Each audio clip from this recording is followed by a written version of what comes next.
Operation सिंदूर में भारतीय सेनाओं की सफलता सीमा पार कई किलोमीटर भीतर आतंकवादी ठिकानों को नेस्त नाबूद करने की ताकत और आतंकवादियों के बचाव में उतरे पाकिस्तान को कुछ ही घंटों में घुटनों पर लाने की हमारी क्षमता पूरी दुनिया ने नए भारत के इस स्वरूप के दर्शन किए हैं। ऐसे ही दिव्य दर्शन श्री कृष्ण जन्माष्टमी पर होंगे। अखिल ब्रह्मांड के नायक भगवान श्री कृष्ण के 5252वें प्राकट्योत्सव पर भारत की सशस्त्र सेनाओं के विश्व भर में सराहे गए पराक्रम का महिमा मंडन होगा। तैयारियों को अंतिम रूप दे दिया गया है। मथुरा स्थित ब्रह्मांड प्रसिद्ध श्री कृष्ण जन्मस्थान पर युगल सरकार भगवान श्री कृष्ण और राधा जी, पूर्णावतार भगवान श्री केशव देव जी महाराज सिंदूर पुष्प बंगले में विराजमान होकर भक्तों को दर्शन देंगे। श्री कृष्ण जन्मस्थान सेवा संस्थान के सचिव श्री कपिल शर्मा ने कैपिटल हेडलाइंस को ये खास जानकारी दी।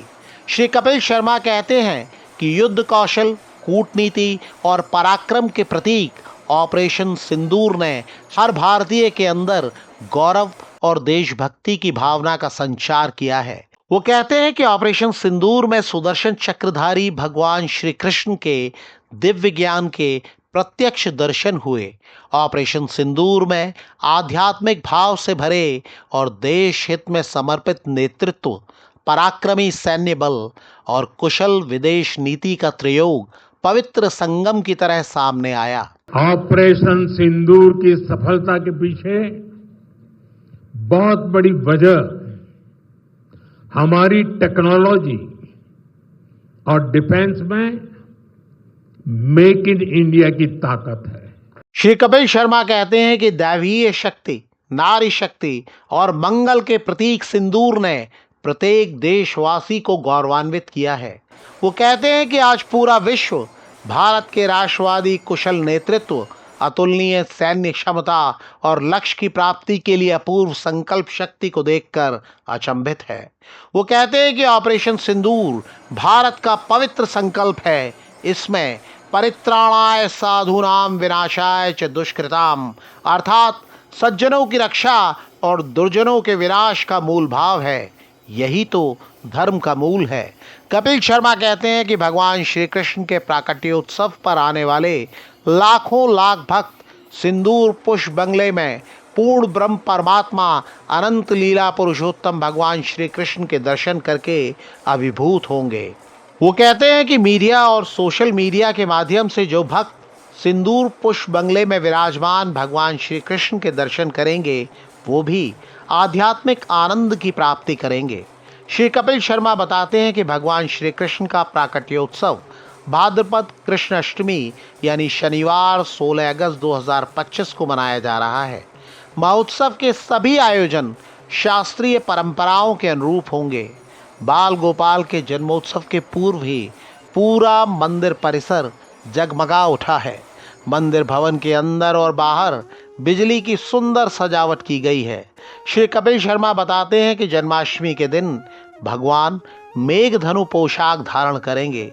प्रभु रत्न जड़ित मुकुट, बांसुरी, नवरत्न जड़ित कंठहार धारण करेंगे। भगवती योग माया जी दिव्य स्वर्ण मुकुट धारण करेंगी। श्री कपिल शर्मा ने जानकारी दी है कि मेघधनु पोशाक 6 महीने के कठिन परिश्रम से तैयार की गई है। रेशम, जरी और रत्नों से बनी इस पोशाक में इंद्रधनुष के 7 रंग दिखेंगे। 15 अगस्त को शाम 6 बजे भगवान को ये पोशाक अर्पित की जाएगी। कंस के जिस कारागार में भगवान श्री कृष्ण प्रकट हुए थे, उसे आज गर्भगृह कहा जाता है। श्री कपिल शर्मा बताते हैं कि गर्भगृह के स्वरूप को करीब 221 किलोग्राम चांदी से सजाकर निखारा गया है। गर्भगृह के बाहर खड़े पहरेदार भक्तों को कारागार यानी जेल की अनुभूति कराएंगे। श्री गर्भगृह के समीप विराजमान राजराजेश्वरी अष्टभुजा मां योग माया जी के मंदिर को भी भव्य रूप प्रदान किया गया है। लगभग 51 किलोग्राम चांदी से भगवती योग माया के मंदिर में सिंहासन, दिव्य अस्त्र शस्त्र, अलौकिक सिंह और दिव्य पादुकाएं तैयार कराई गई हैं।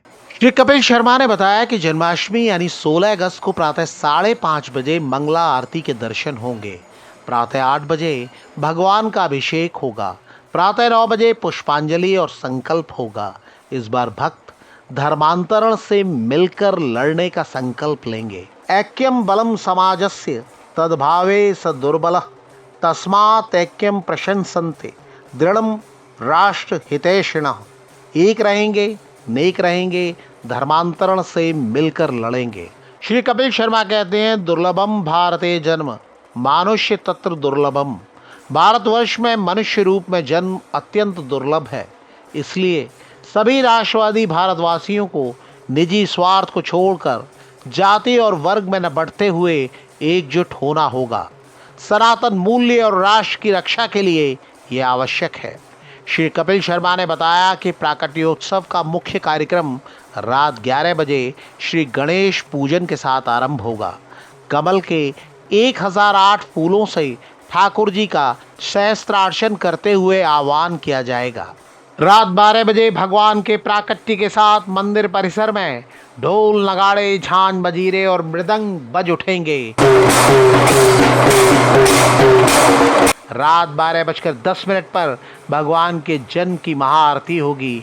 इसके बाद भगवान के चल विग्रह स्वरूप रजत सूप में विराजमान होकर अभिषेक स्थल पर पधारेंगे और शास्त्रीय परंपरा से भगवान का अभिषेक होगा।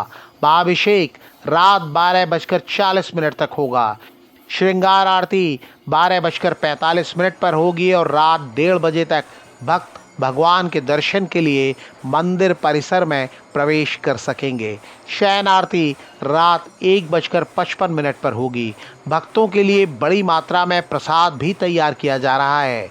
श्री कपिल शर्मा ने बताया कि भक्तों के लिए सामान घर और खोया पाया केंद्र भी बनाए गए हैं। आकस्मिक चिकित्सा की सुविधा की व्यवस्था भी की गई है।